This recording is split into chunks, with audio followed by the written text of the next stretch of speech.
the Ministry of Health notified them of infections found in residents of that block. The swab tests are a precautionary measure to ensure the safety of residents. Testing will be conducted over 2 days. And up next on Asia Now, a South Korean company signs a deal to produce Moderna's COVID-19 vaccine as the country bids to become a global vaccine production hub. And Melbourne emerges from coronavirus restrictions, but recovery might just take years.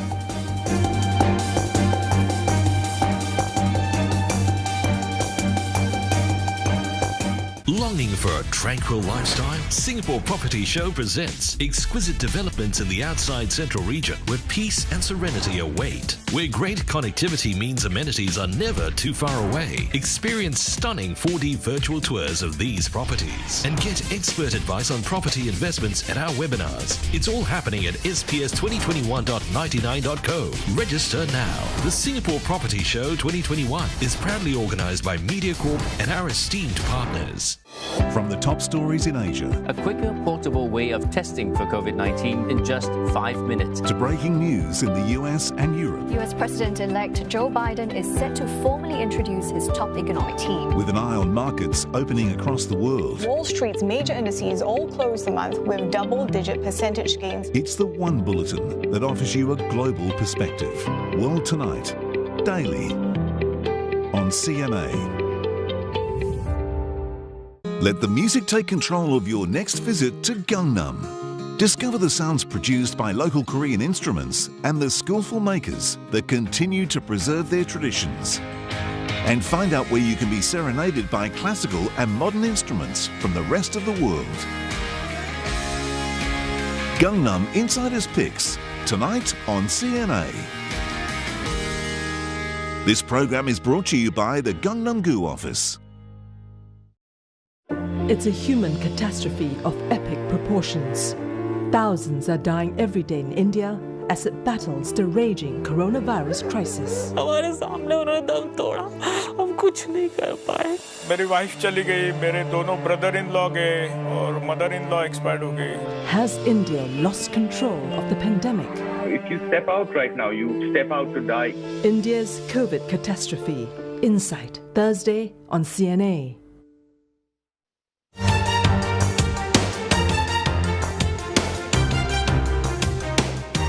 The head of the U.S. National Infectious Diseases Agency has expressed concerns over the Tokyo Summer Olympics. Anthony Fauci was responding to a question during a television interview. It's just 2 months before the competition starts, and less than 2% of Japan's population is fully vaccinated.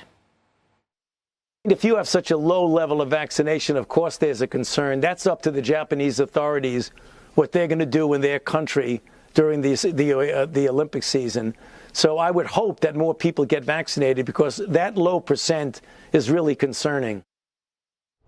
The International Olympic Committee insists the Games will be safe. It plans to go ahead even if Tokyo and other parts of Japan are under a state of emergency because of rising coronavirus cases.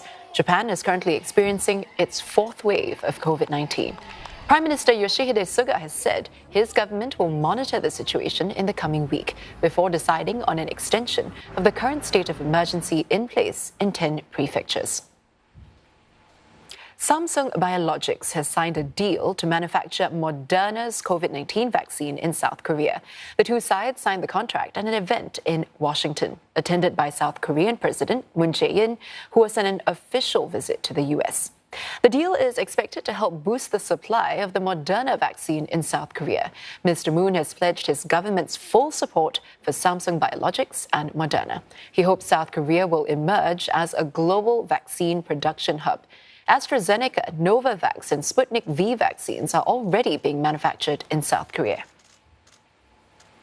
An Australian city that has faced the country's harshest restrictions during the pandemic is slowly coming back to life.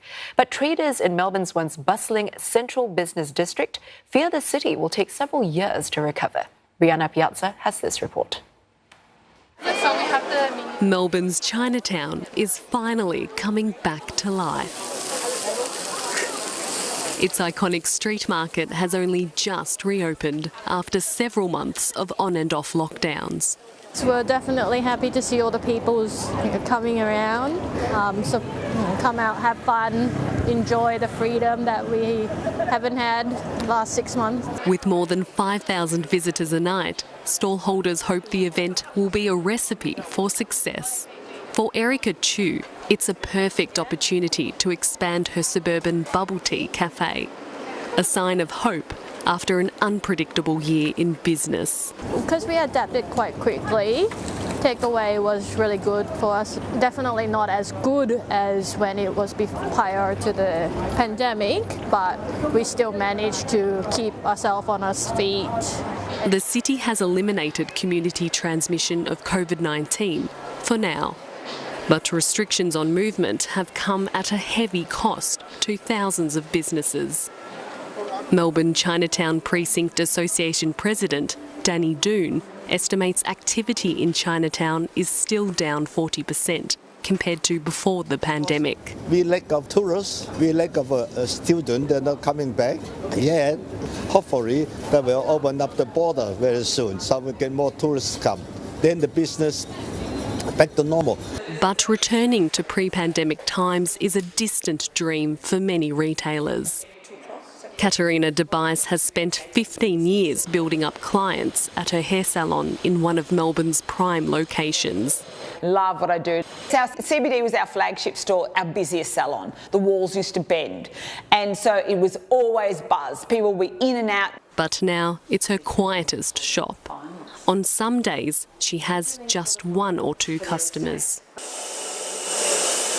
It's left her with no choice but to cut her opening hours to 4 days a week.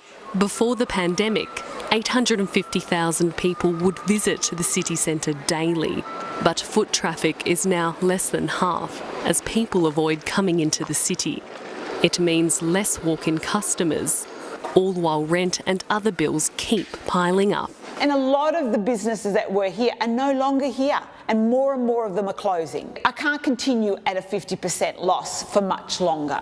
It's not covering its costs. 20% of shops in Melbourne's city centre have already closed permanently in the past year, or are yet to reopen. Australia's economy is showing signs of growth, but the recovery is uneven. Travel retailers and businesses in city centres are among the hardest hit. The country is also bracing for unemployment to hit 7% this month, now that the federal government has wound back financial support for businesses. The road to recovery is made even more difficult, with potential customers still working from home and no longer needing to shop in the city. Research shows most office workers want it to stay that way. And also this massive trend towards people wanting to work from home, again, is having a massive impact. So we remain concerned. The occupancy rate in Melbourne is around 35%, which is quite low, and it's about 50% in Sydney. A shift that could transform the way people do business in cities like Melbourne permanently. Brianna Piazza, CNA, Melbourne. And still ahead on Asia now, more than 20 people killed after extreme weather hit runners taking part in a cross-country race in China. And thousands flee after a volcano erupts in Congo.